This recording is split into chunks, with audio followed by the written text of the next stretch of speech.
Good morning, KAY friends. I hope this finds you well as we get ready to celebrate Thanksgiving in a couple of days. It's hard to believe that we are already to the month of November during this school year. Time is going fast. It's been an interesting year. We all could account to that. And anyway, I hope this finds you ready for a little bit of a break and an opportunity to just take care of yourselves and reflect and be thankful for what you have. Last week I came to you and we talked a little bit about gratitude and how grateful we are to have all of the things we do. And today, I want to kind of focus on thankful. Obviously, with the Thanksgiving holiday just a couple of days away, we're extremely thankful for what we have each and every day.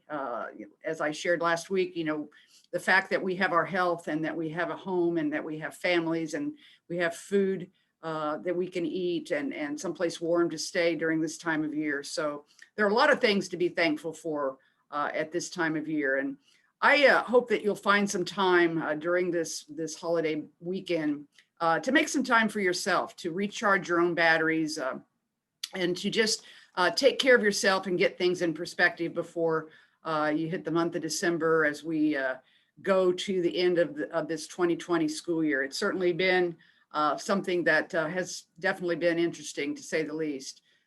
I don't know about you, but when it comes to Thanksgiving time, I obviously think about the things that I feel thankful for. And I truly am blessed with so many things. And when I feel blessed and feel that I have what I need to take care of myself, all of those things that I just mentioned a few minutes ago, it causes me to think about those that perhaps aren't as fortunate or are as blessed to have the comforts that we can experience. And so when that happens, I find myself wanting to figure out how I can help others have what I have.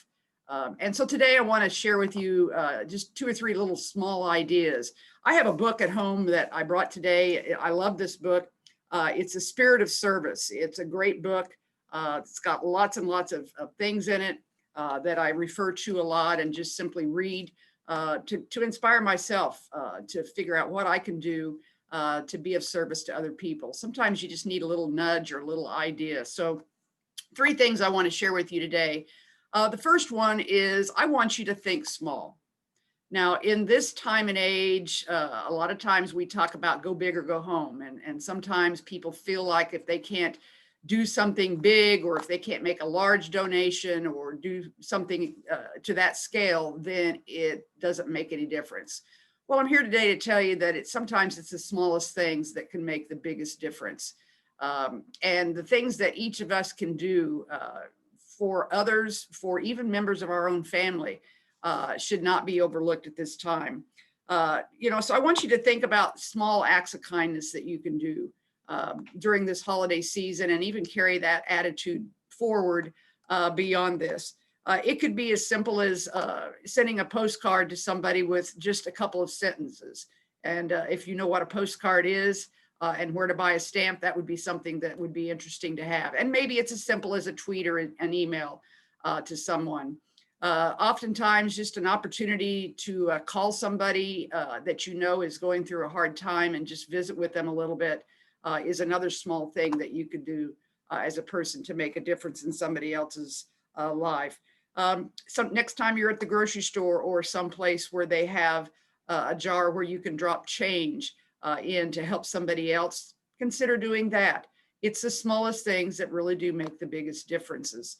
I also have a journal that I kind of try to write things down. And every once in a while, if an idea comes to me of something small that I could do that could make a big difference, I might write that down. So later on, I will remind myself of that and be able to do that. So again, I want you to think small about what those small things are that really can make a difference in the lives of other people.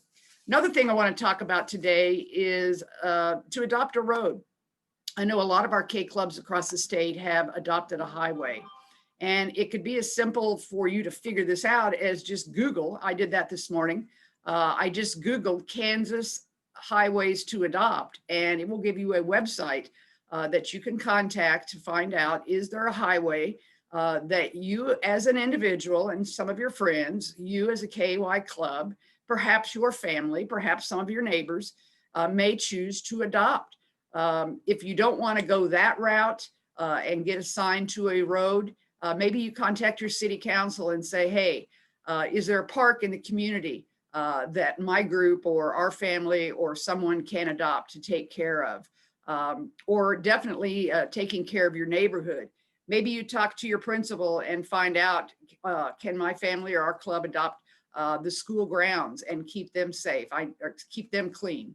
I know that many of you as K clubs do things after ball games to clean up trash at stadiums, and even inside when there's a ball game to clean up and help the custodians after games. But think about adopting something that you can take care of and do your part. You know, we're all in this together, and there's nothing worse than driving down the road and seeing litter on the sides, or going to the park and seeing things that just aren't where they probably could and should be. It is our community; those are our roads, and we need to do our part and try to take care of them. So consider adopting a highway, or adopting a park, or adopting a neighborhood, or it could go as far as even adopting, I suppose, your neighbor's yard. And now I get into the rake and run and all the fun you can have with that, or the shovel snow and go, or the list is endless. So again, let your mind run, and don't be afraid to be creative in what you think about. And the last thing I want to share with you today is something simple that we've talked about a ton of times, but it is very, very important. And that is to adopt a person at a nursing home and be their pen pal. I know right now that we can't get into nursing homes to visit with people. And that's real tough for those folks. Many of those folks have family that can't co-see them. Some of them have no family in the immediate area, especially that can go see them, and they get very, very lonely. So contact a local nursing home administrator and find out, is there a resident that you could become a pen pal to? Back in the day, and I still love it, to get a good old fashioned handwritten note. Those are very special. And for those residents in the nursing homes that probably aren't as techie as we are, it would be nice to mail them a letter, to mail them a Christmas card, perhaps share their name with others so they can get multiple Christmas cards. Find out when their birthday is and send them a birthday card.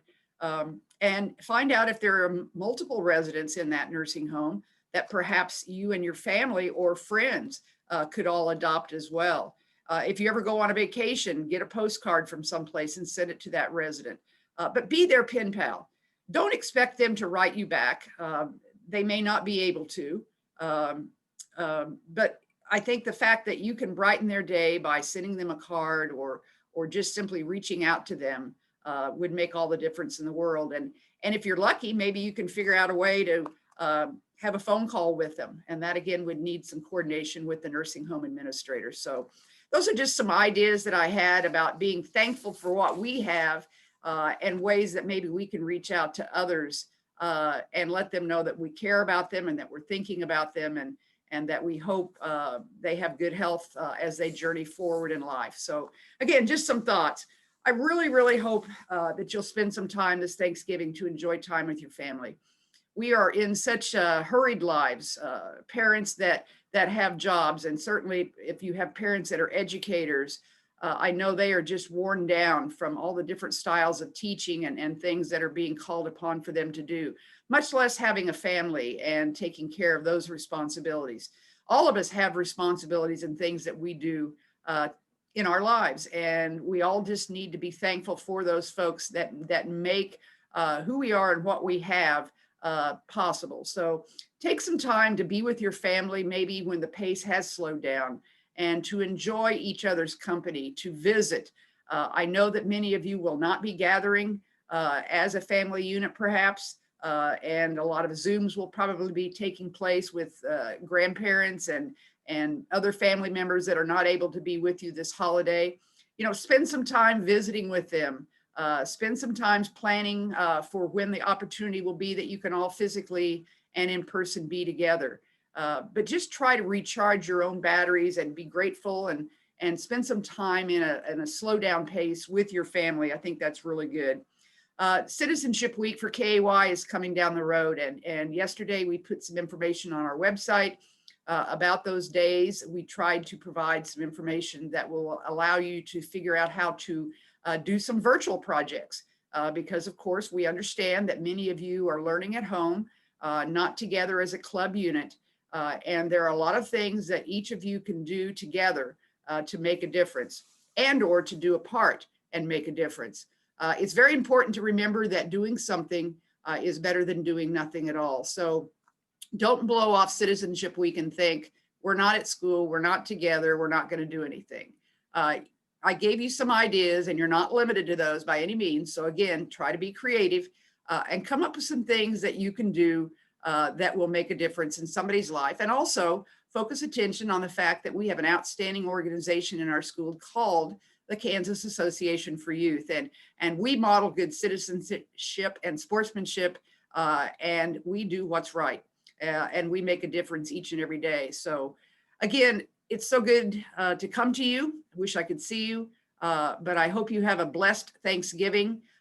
Remember that being grateful and being thankful for things is really just an attitude.